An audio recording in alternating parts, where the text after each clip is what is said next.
Muy buenos días, tomen asiento por favor. Job capítulo 11 en su Biblia. Job capítulo 11, por favor.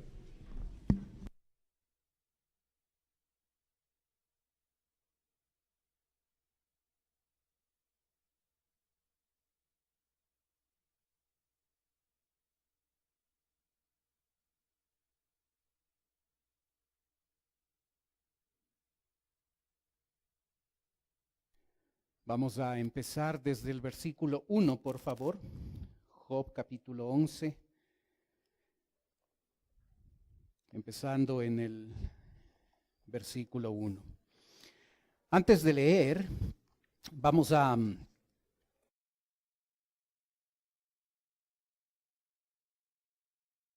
capítulo 11, nosotros podemos observar que este personaje Zofar, uno de los amigos de Job, es lo que exactamente hace, juzgar a su amigo Job.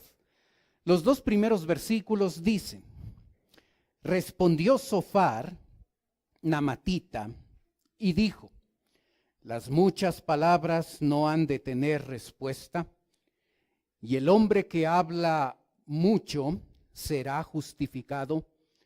Harán tus falacias callar a los hombres, harás escarnio y no habrá quien te avergüence.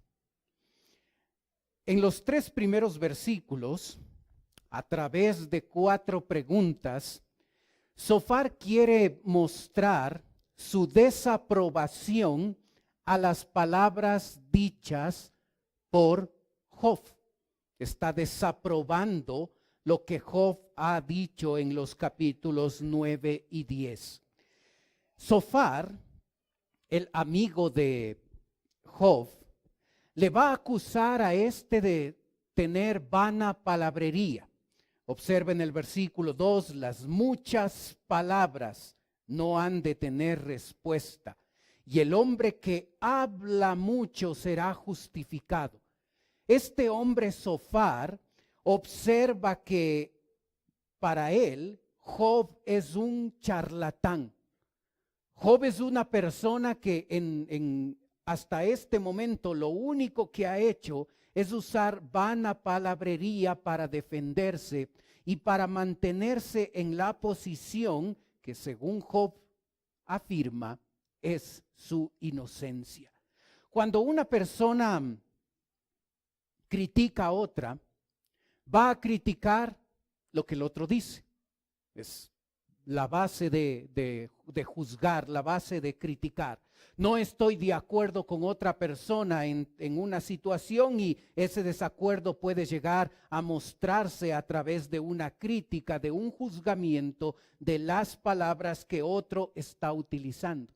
Es lo que exactamente Zofar está haciendo. Las palabras dichas por Job en los capítulos 9 y 10, ahora en el capítulo 11, Zofar, el tercer amigo de Job, responde, y lo que va a llegar a desaprobar, a menospreciar, va a ser las palabras que este hombre está usando. Para Zofar, comparado con sus otros 2 amigos, Zofar es el más cruel e insensible de los amigos. Le molesta a Zofar el hecho de que Job diga que él es inocente, porque para Zofar la enfermedad que Job tiene es una prueba inequívoca de que Job es culpable. El que juzga menosprecia las palabras del otro. Es lo que Zofar está haciendo. El que juzga, aquí Zofar, le acusa a Job de ser una persona falaz y burladora. Observe versículo 3, por favor. ¿Harán tus falacias callar a los hombres? ¿Harás escarnio y no habrá quien te avergüence? La palabra falacia significa embuste, engaño. La palabra escarnio significa burla, sarcasmo y afrenta. Así es que Zofar está acusándole a Job de ser una persona embustera, engañosa, burlona, sarcástica, afrentosa. De eso le está acusando Zofar a Job. En el versículo 3, la palabra que recibe énfasis es la palabra hombres. Y ahí en el texto se enfatiza esa palabra hombres en el original, porque habla de una persona que es un hombre de criterio formado. En este caso, Zofar. Zofar se ve como un hombre de criterio formado. Y cuando viene otro con sus falacias, con sus embustes, con sus engaños, con su escarnio, con sus sarcasmos, con su afrenta, con su burla, él que es una persona de criterio formado, se da cuenta que Job está mal y por eso le juzga y le critica. Le critica de ser una persona engañosa, una persona embustera, una persona que se burla. Así le critica Zofar a Job. Zofar está saliendo en defensa de Dios. No le parece bien lo que Job ha dicho, no solo de sus amigos, sino lo que ha dicho de Dios. Y por eso va a ser tan fuerte en sus críticas con respecto a lo que Job ha dicho. Una persona que critica muchas veces basa su crítica en algo que el otro no ha dicho. Observe versículo 4. Tú dices, mi doctrina es pura y yo soy limpio delante de tus ojos. Usted puede leer capítulo 9 y capítulo 10 y va a darse cuenta que Job nunca dijo, mi doctrina es pura. Nunca dijo eso. Así es que Zofar, como cualquier buen criticón, va a decir cosas que uno no ha dicho. El que critica y el que juzga usualmente actúa de esa forma. Se inventa parte de la historia. Dice que nosotros hemos dicho algo que realmente nunca dijimos. Un criticón se va a caracterizar por ser una persona que menosprecia las palabras de otros. Un criticón va a ser una persona que califica de ser una persona engañosa, que se burla. Un criticón va a llegar a inventarse parte de la historia solamente por atacar al otro. Lo interesante es que Zofar usa la palabra doctrina, con lo cual no solo está criticando las palabras de Job, sino le está dando una connotación espiritual al asunto. Este hombre, Zofar, está en contra de la doctrina de Job. Para Job, lo que él ha dicho, lo que Job ha dicho con respecto a sus creencias, lo que él ha dicho con respecto a lo que él cree de Dios, para Zofar esto es mentira. Así es que su crítica no solo menosprecia las palabras que Job ha usado, no solo las califica como falaces y burladoras, no solo le califica a Job con ser una persona hipócrita, engañosa, sarcástica y burlona, sino ahora va a inventar información que nunca salió de la boca de Job y va a atacar su doctrina. Tú dices, mi doctrina es pura y yo soy limpio delante de tus ojos. ¿Ha juzgado a otro por la doctrina que tiene? ¿Ha juzgado a otro porque las palabras de otro a usted le parece que no son importantes? ¿Ha juzgado a otro porque le califica de ser una persona engañosa, sarcástica, burlona? ¿Ha juzgado a otro inventándose parte de la información sin que la otra persona haya dicho eso? Una persona criticona actúa así. Una persona que juzga actúa así. Acusa de cosas que el otro nunca dijo. Zofar está empeñado en ganar la discusión. Zofar está empeñado en ser él el que tenga la razón. Zofar, como toda persona que llega a ser un legalista, va a tratar de alterar la información si esto le sirve para ganar la discusión. Zofar va a atacar a Job, va a acusar a Job de ser una persona que está equivocada. Observe versículos 5 y 6. Mas, ¿quién diera a Dios? ¿Quién diera que Dios hablara y abriera sus labios contigo y te declarara los secretos de la sabiduría que son de doble valor que las riquezas? ¿Conocerías entonces que Dios te ha castigado menos de lo que tu iniquidad merece? El versículo 6. En el versículo 6 se registra las palabras más despiadadas que pueden venir de una persona. Empezando en el versículo 5, observe lo que este hombre está haciendo. Mas, ¿quién diera que Dios hablara y abriera sus labios contigo? En otras palabras, lo que está diciendo es que si Dios pudiera hablar audiblemente en ese momento, Job se daría cuenta que solamente Dios y Zofar están de acuerdo, están en lo correcto, y el único equivocado es Job. ¿Sabe? El criticón tiende a buscar aliados. La persona que critica, que juzga, busca personas que le apoyen en su manera de pensar para atacar a otros.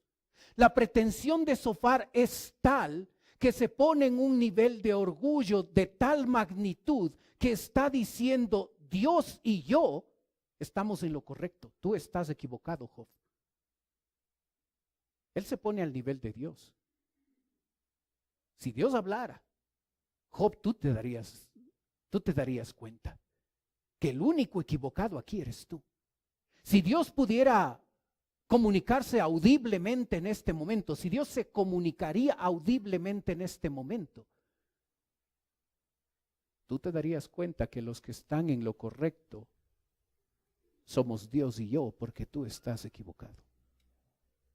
Es súper pretencioso, súper orgulloso Zofar, y va a tratar de buscar a otros que también apoyen su punto de vista para no ser él solo el que critica, sino buscar a otros que también me ayuden a criticar.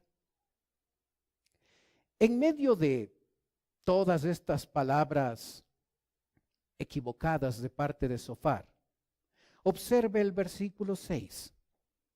Y te declarará los secretos de la sabiduría, que son de doble valor que las riquezas. Doble valor significa que la sabiduría de Dios tiene la capacidad de ver lo evidente y también de observar lo oculto. Se está pensando en una moneda de dos caras. Y si yo tuviera una moneda y le muestro la moneda a usted, usted podría ver la una cara, porque la una cara para ustedes es evidente.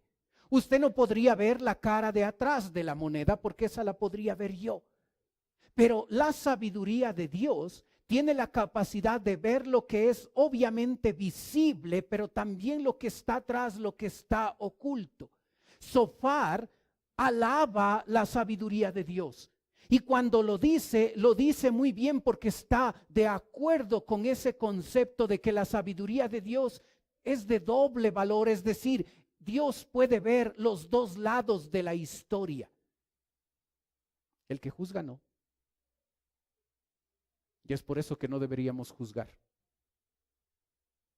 Porque nosotros no vemos lo oculto, no vemos el corazón. Podemos venir a la iglesia y nuestros mejores trajes y bien bañaditos y peinados y perfumados y con nuestra mejor camisa y nuestros zapatos y tratar de mostrar, mire, yo soy guapo aquí. No, no todos pueden, pero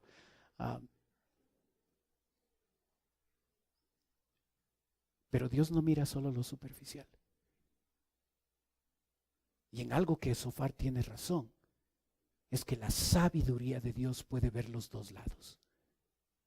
Lo evidente, lo superficial, pero también lo oculto, porque Él puede ver el corazón. Y luego le dice a Dios, luego dice Sofar, ¿conocerías entonces que Dios te ha castigado menos de lo que tu iniquidad merece? Piense un momentito en lo que Él está diciendo. Dios te ha castigado menos de lo que tu iniquidad, tu pecado merece. ¿Sabes cuando se te murieron tus 10 hijos? Te merecías un castigo mayor. Cuando perdiste tu trabajo, Job, tú te merecías un castigo mayor. Cuando tú perdiste todas tus posesiones materiales, Job, tú merecías un castigo mayor. Cuando tu esposa te dio la espalda, Job, tú merecías un castigo mayor. Cuando experimentaste una enfermedad horrible, asquerosa e incurable, Job, tú merecías un castigo mayor. Sofar es cruel, es insensible. Y la verdad es que los criticones de este mundo no les interesa el daño que sus palabras puedan hacer.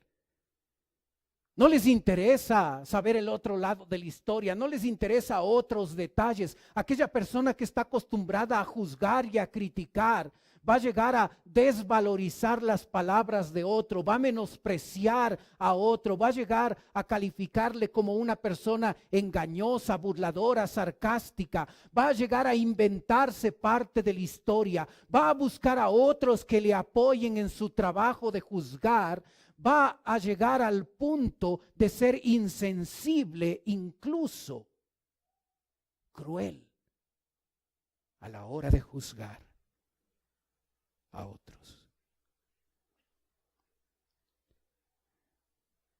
¿Sabe? Después de que Sofar ha hecho todo esto, va a utilizar parte de su discurso para alabar la sabiduría de Dios. Va a empezar alabando la perfección del Todopoderoso. Lo hace en el versículo 7, observe. ¿Descubrirás tú los secretos de Dios? ¿Llegarás tú a la perfección del Todopoderoso? Esas dos preguntas obviamente van a ser contestadas con un no. ¿Descubrirás tú los secretos de Dios? Por supuesto, ningún ser humano puede hacer eso.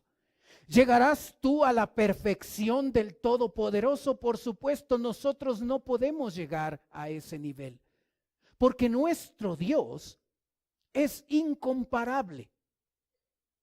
Observe versículo 8. Es más alta la sabiduría y la perfección de Dios. Es más alta que los cielos. ¿Qué harás? Es más profunda que el Seol. ¿Cómo lo conocerás? Su dimensión es más extensa, más larga que la tierra y más ancha que el mar. Las 4 dimensiones de Dios, las 4 dimensiones de la perfección de Dios. Dios es más alto que los cielos, más profundo que el Seol, más largo que, más extenso que la tierra y más ancho que el mar. Dios es incomparable. ¿Y sabe lo interesante? Es que cuando Sofar dice esto, no se equivoca. Es cierto lo que está diciendo. En esta descripción que él hace de Dios, este hombre es exacto y es preciso, porque nuestro Dios es incomparable. Aquí un detalle aplicable para nosotros.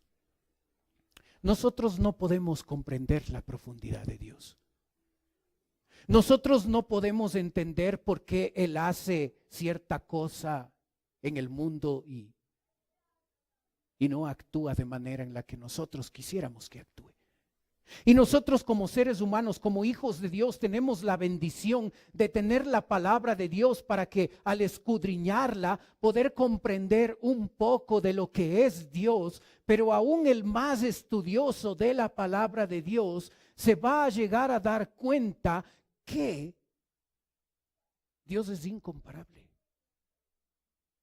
Puede entender algo de Dios, pero Dios es demasiado profundo. Y cuando me meto en el rol de evaluar el procedimiento que Dios está llevando a cabo, seguramente me voy a equivocar. Cuando quiero entender por qué Dios permite esta enfermedad, esta cosa en mi vida, Dios es incomparable. Su procedimiento, su plan, su manera de actuar, su manera de pensar, escapa a nuestro limitado entendimiento.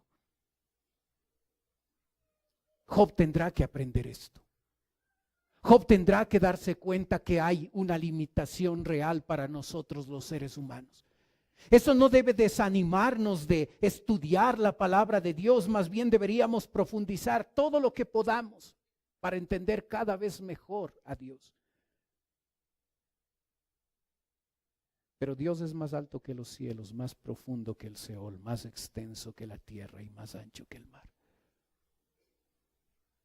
Así es que cuando tú y yo nos metemos a tratar de entender algo que Dios está haciendo, algo que puede ser injusto para nosotros, nuestro entendimiento tiene un límite. Sofar tiene razón en esto. Dios es incomparable. ¿Sabe? Sofar va a alabar el discernimiento de Dios. Observa los versículos 10 en adelante. Si él pasa y aprisiona y llama a juicio, ¿quién podrá contrarrestarle? Porque él conoce a los hombres vanos, ve a sí mismo la iniquidad y no hará caso. El hombre vano se hará entendido cuando un pollino de asno montés nazca hombre. Algunas verdades en estos versículos. La primera es que Dios conoce a los hombres. ¿Sabe? Una de las cosas que no puede hacer el que juzga es que no conoce a las personas. Conoce superficialmente a las personas y a las situaciones y a los casos y las historias. Todos conocemos superficialmente los hechos. Pero Dios conoce profundamente. Usted y yo podemos venir hoy súper elegantes con una camisa de marca bien bonita y todo eso, y podemos aparentar otra cosa y no podemos ver la realidad espiritual que está en el corazón de los hermanos, pero Dios sí conoce a profundidad, porque su discernimiento es perfecto, completo, exhaustivo. Sofar tiene razón en esto. El discernimiento de Dios es profundo. Por eso no deberíamos meternos a juzgar. Porque por más que escuchemos los dos lados de la historia, nosotros no tenemos la capacidad de ver las intenciones del corazón. Nosotros no tenemos el nivel de discernimiento que Dios tiene. Otro dato interesante es que el versículo 11 utiliza la palabra vano y el versículo 12 utiliza la palabra vano. En el original son distintas palabras hebreas que se traducen. La primera palabra en el versículo 11 significa alguien inútil, alguien que no sirve. La del versículo 12, el significado es ser una persona sin sentido, un cabeza hueca. Así es que lo que Zofar está diciendo de Job es que Job es una persona inútil, inservible, una persona sin sentido, una persona que es un cabeza hueca. Ahora, ese no es el peor insulto en este versículo 12. Porque el versículo 12 dice, el hombre vano. Recuerde que él está hablando de Job. Él está hablando de Job, no está hablando de un hombre vano. Está hablando directamente de Job. El hombre vano se hará entendido, se hará sabio. ¿Cuándo se va a hacer Job sabio? Cuando un pollino de asno montés nazca hombre. Es decir, nunca.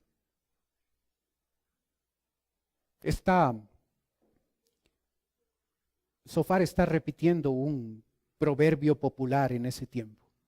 Para nosotros puede ser que no tiene gran sentido. ¿Cuándo te harás sabio, Job? Cuando un pollino de asno nazca hombre. Nunca serás sabio. Nunca serás entendido, siempre serás un inútil, un inservible, un cabeza hueca, un sin sentido. Pero ¿sabe el otro detalle atrás de la ilustración de un pollino de asno? Es que cuando el pollino de asno es montés, porque recuerde que Jesucristo entró a Jerusalén en un pollino de asno, pero cuando el pollino de asno es montés, su característica es ser rebelde, indomable y obstinado. No se deja montar, es indomable, es obstinado, es rebelde. Y lo que Zofar le está diciendo a Job es que eres una persona rebelde, indomable, obstinada, inútil, inservible, sin sentido, un cabeza hueca. El criticón habla así. El criticón ofende. El criticón denigra. El criticón insulta.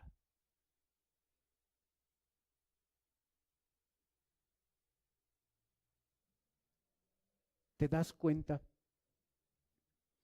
cómo en medio de cosas incorrectas que Zofar dice, está envuelto todas esas palabras incorrectas por algunas cosas que son ciertas? Dios es incomparable. Dios tiene un discernimiento que nadie más posee. Y una persona que critica, una persona que juzga, usualmente no todo lo que dice es mentira. En medio de todas sus críticas crueles, incorrectas, exageradas, pecaminosas, mentirosas, pueden haber ciertas palabras que sí son ciertas. Zofar lo hace. No todo lo que dice está mal.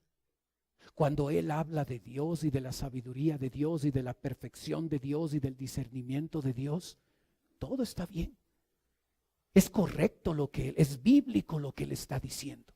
Y en medio de esas pocas verdades, él está envolviendo un montón de insultos, un montón de palabras equivocadas, incorrectas, crueles, dañinas, para expresarlas a su amigo Job.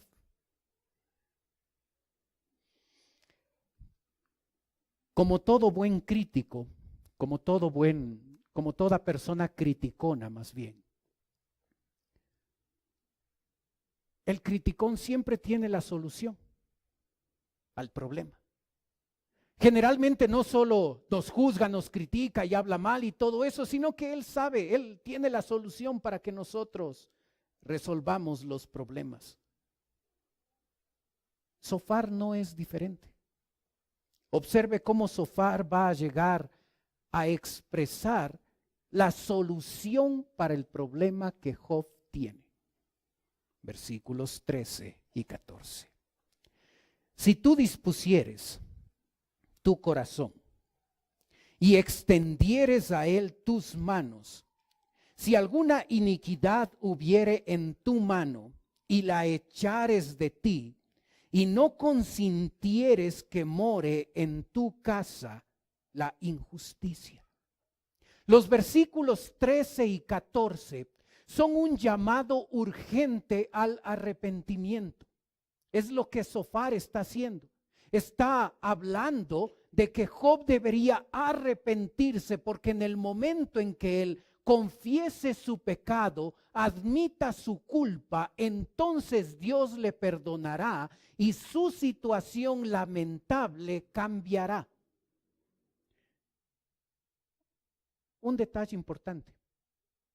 Si los versículos 13 y 14 lo aplicamos a alguien que necesita arrepentirse, las palabras de Sofar son fabulosas.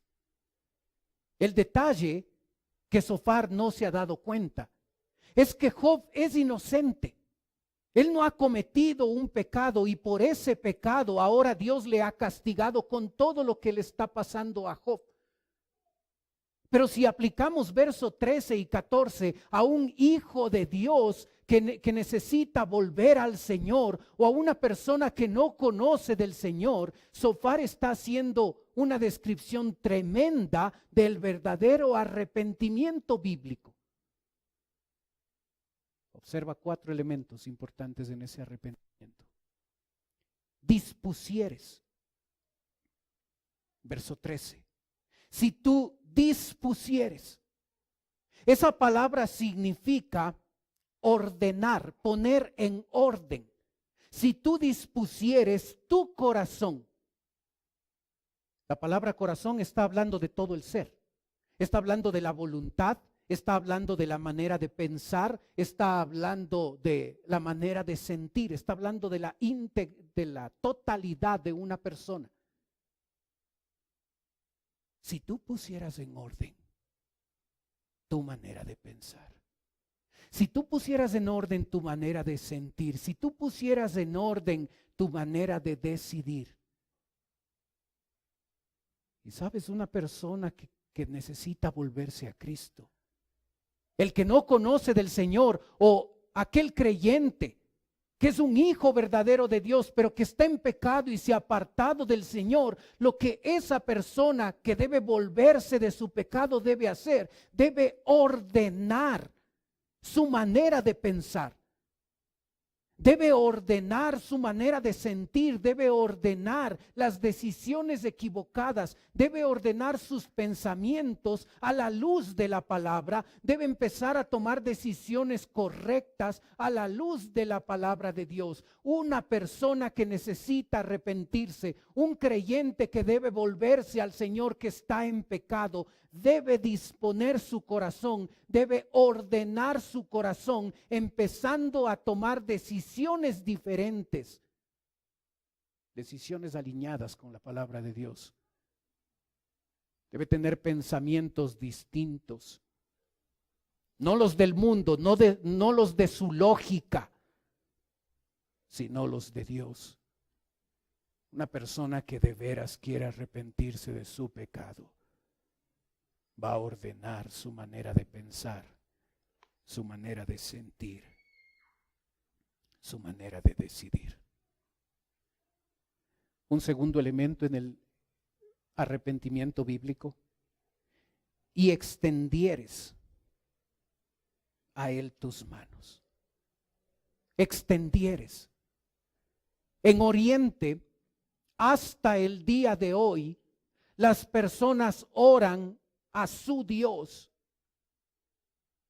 con las manos levantadas hacia el cielo. Es una costumbre.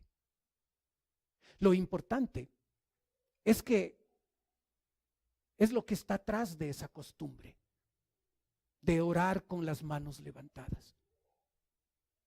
Cuando una persona ora con sus manos levantadas, está diciendo: Señor, yo me someto a ti.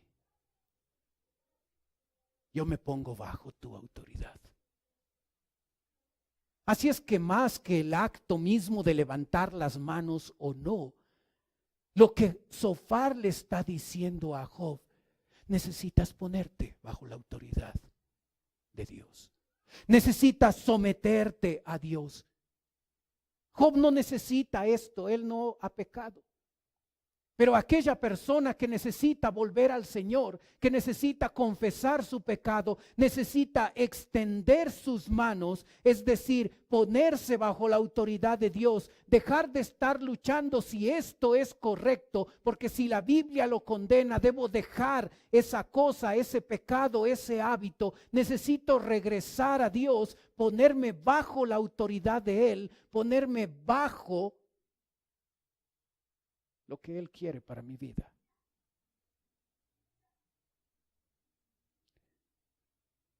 Verso 14: si alguna iniquidad hubiera en tu mano y la echares de ti. El que quiere de veras arrepentirse, echa, saca de su vida el pecado. No coquetea, no se justifica, no trata de convencer de que su hábito pecaminoso está bien. El que de veras se vuelve al Señor y quiere arrepentirse de lo que está haciendo, echa de su vida el pecado. ¿Te diste cuenta que el pecado está en tu mano? Si alguna iniquidad hubiere en tu mano y la echares de ti, y no consintieres que more en tu casa la injusticia. El pecado está en la mano, el pecado está en tu casa. ¿Dónde está el pecado? La mano es símbolo de lo que hacemos, una referencia a la mano derecha. La casa es el lugar donde están nuestros afectos, nuestra familia. Así es que cuando necesito volverme de mi pecado, puede ser que mi pecado está ligado a lo que hago. Puede ser que hay algo que estoy haciendo que debo dejar de hacer. O puede ser que el pecado en mi vida se está generando donde están mis afectos.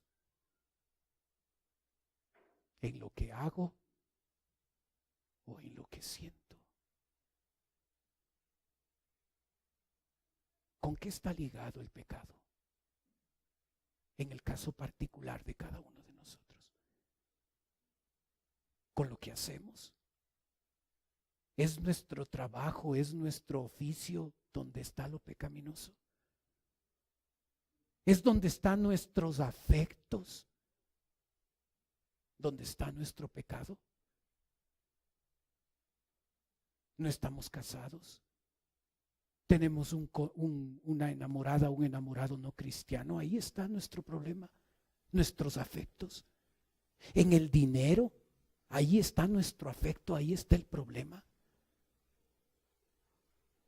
Hay que echar fuera. Hay que no consentir. Hay que sacar el pecado de la vida. Si de veras quiero arrepentirme de mi pecado, debo dejar de hablar tanto y debo tomar acción para que esos pecados salgan de mi vida.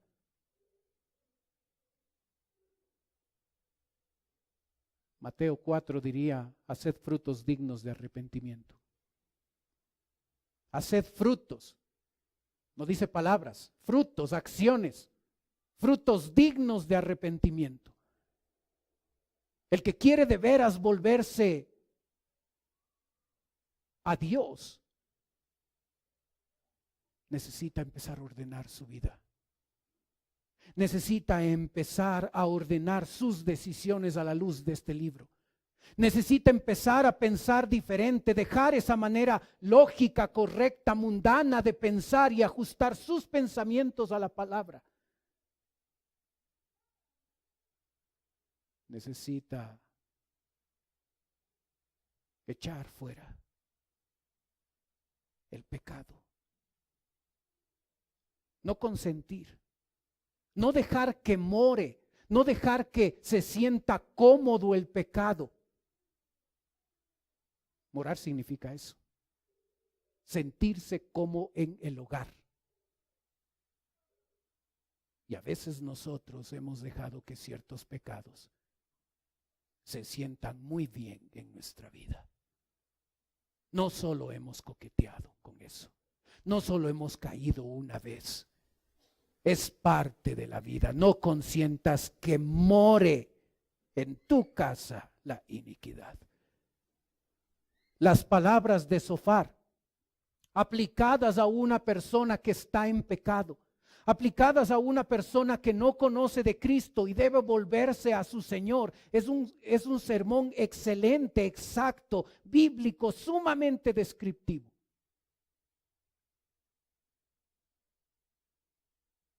Lo malo en las palabras de Zofar es que Job no está en pecado. Pero Zofar le va a decir, y también es aplicable al que necesita volverse de su pecado, que cuando hay verdadero arrepentimiento, viene la bendición de Dios a la vida de esa persona. Observa verso 15, los beneficios del arrepentimiento. Entonces levantarás tu rostro limpio de mancha, y serás fuerte, y nada temerás, y olvidarás tu miseria, o te acordarás de ella como de aguas que pasaron. La vida te será más clara que el mediodía, aunque oscureciere será como la mañana. Tendrás confianza porque hay esperanza, mirarás alrededor y dormirás seguro. Te acostarás y no habrá quien te espante, y muchos suplicarán tu favor. Es increíble la repetición de un montón de verbos en esta porción. Te levantarás, dejarás de estar avergonzado, serás fuerte. Es una palabra sumamente importante, porque está sacada de la fundición.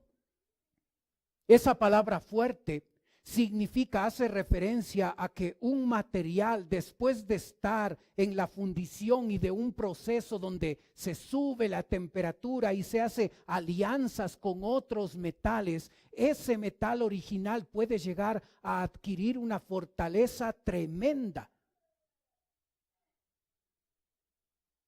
De hecho, los metales que usamos hoy en día llegan a tener esa fortaleza, esa fuerza por todo esto. Job, tu vida será fuerte. No temerás, ya no tendrás miedo. Olvidarás tu miseria, lo que te está pasando quedará en el olvido, o por lo menos te acordarás de ello como aguas que pasaron, como algo que sucedió en el pasado. Tu vida será más clara. Recuerda cómo terminó capítulo 10. 4 veces, 4 diferentes palabras que Job utilizó para hablar que su vida era tinieblas. Será más clara que el mediodía. Aunque oscureciere, tendrás confianza, mirarás en la mañana, dormirás seguro, te acostarás y no habrá quien te espante, y muchos suplicarán tu favor. Aquel que se vuelve a Cristo, su vida será diferente. Y si no has aceptado a Cristo como tu Salvador personal, la enorme diferencia es que serás nueva criatura. Pero si eres un creyente que está en pecado y vuelves a Cristo, tu vida será transformada. Zofar tiene razón. El problema es que lo está aplicando a una persona inocente, no a una persona que está en pecado. Y luego Zofar termina con el versículo 20 diciendo, ¿qué es lo que le sucede a una persona que no llega a ese punto donde se arrepiente? Pero los ojos de los malos se consumirán. Recuerde que Zofar está hablando de Job, no de cualquier malo, está hablando de él. Pero los ojos de los malos se consumirán y no tendrán refugio, y su esperanza será dar su último suspiro. Consumirán. No tendrán refugio. No estarán protegidos, no tendrán paz. Porque su esperanza será dar su último suspiro.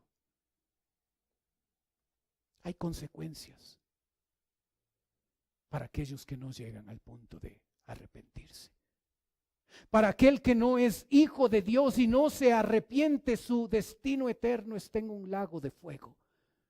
Para aquel creyente que no se arrepiente y se mantiene en su pecado, su vida espiritual cada día se carcomerá. Se volverá insensible, indiferente a las cosas espirituales. Y no habrá una gran diferencia entre esa persona, entre ese creyente y alguien que no conoce de Cristo. Zofar da un tremendo discurso. Muy mal aplicado a Job, porque Job es inocente, no culpable. Pero muy bien aplicado si tú y yo estamos en pecado. ¿Has juzgado a otros? El que juzga usualmente es una persona que menosprecia las palabras de otros. Es una persona que piensa mal de otros. Les trata como engañadores.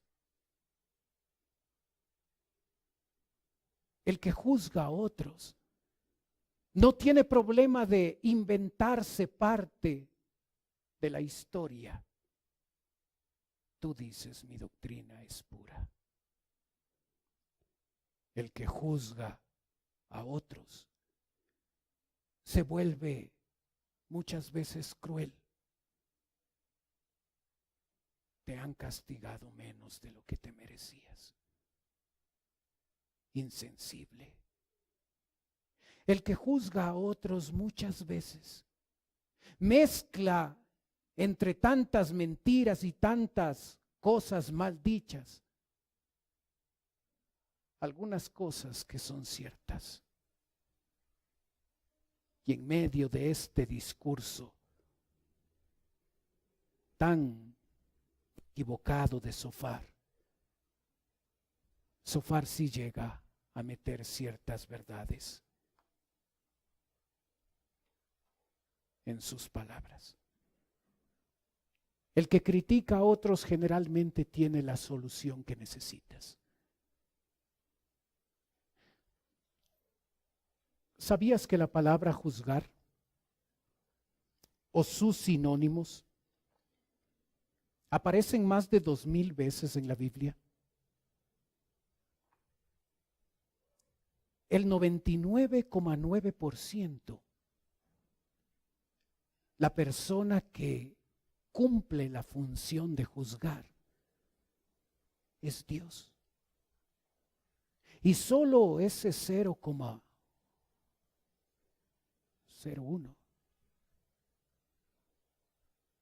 es el espacio que se le da al ser humano, al creyente, en ciertos escenarios específicos y puntuales para juzgar a otros. La disciplina en la iglesia, el pecado en la vida de otro, hay muy poco espacio. Cuando tú y yo nos metemos a juzgar a otros, a criticar a otros, nos metemos en un rol que no es nuestro. Nos atribuimos una función exclusiva que le pertenece solo a Dios. Porque solo Dios, con su discernimiento perfecto, puede mirar el corazón. Y al mirar el corazón, puede emitir juicios justos, correctos y llenos de misericordia. Nosotros no podemos hacer eso. Así es que cuando nos ponemos en el rol en el que se puso Zofar y empezamos a juzgar y a criticar a otros, estamos atribuyéndonos una función que no nos pertenece. Debemos tener mucho cuidado a la hora de hablar, a la hora de pensar lo que pensamos con respecto a otros. No seamos los modernos Zofar. Zofar era amigo de Job, amigo de Job, y le criticó tan cruelmente. Oremos. Padre Celestial, queremos darte gracias, Señor, por tu palabra. Gracias por lo que nos enseñas. Gracias por la vida de Job. Un hombre que, a pesar de ser continuamente bombardeado por sus amigos con críticas, él se mantuvo firme, convencido de su inocencia, no cambiando sus convicciones, aunque los otros criticaban como lo hicieron. Ayúdanos a pensar, Señor, antes de hablar.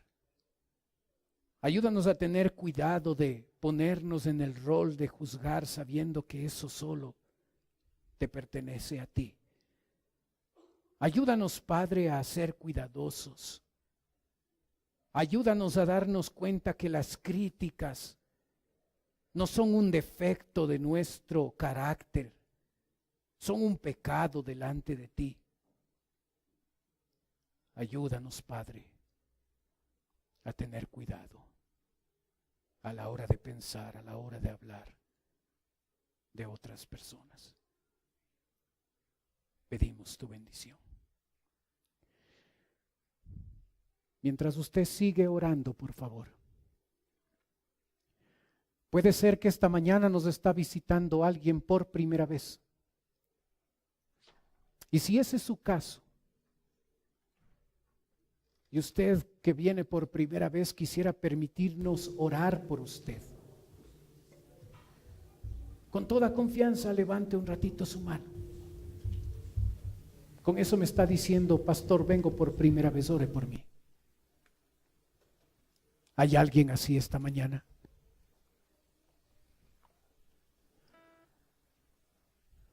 Padre Celestial, ayúdanos a recordar lo que tú nos dices en el Salmo 133. Mirad cuán bueno es habitar los hermanos juntos en armonía. En armonía. No tenemos que ser iguales, pero podemos vivir en armonía. Ayúdanos, Señor, a saber que ahí, en ese círculo de amor, de amistad, de apoyo, es donde tú te gozas. Tú habitas de manera especial.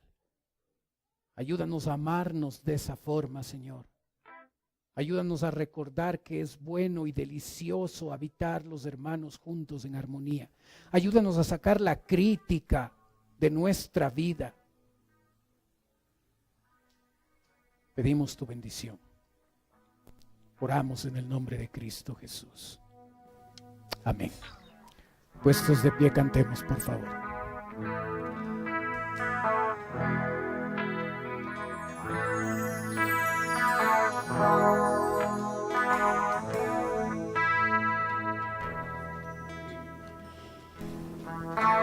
Mirad cuán bueno y cuán delicioso es.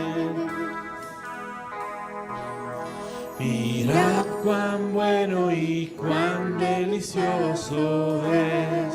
Una vez más. Mirad cuán bueno y cuán delicioso es.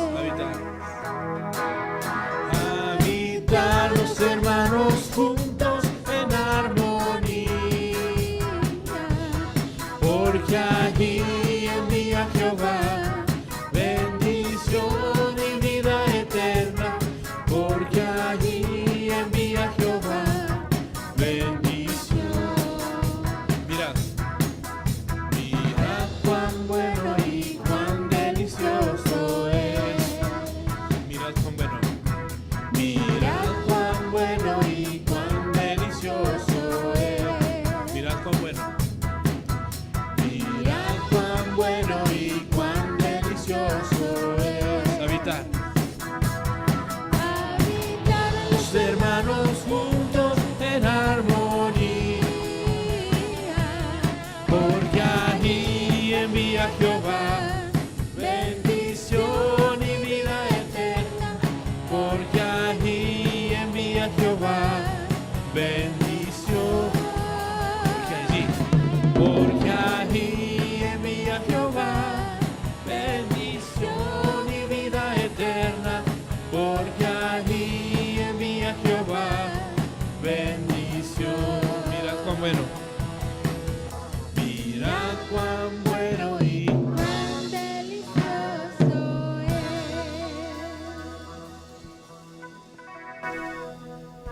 Amén.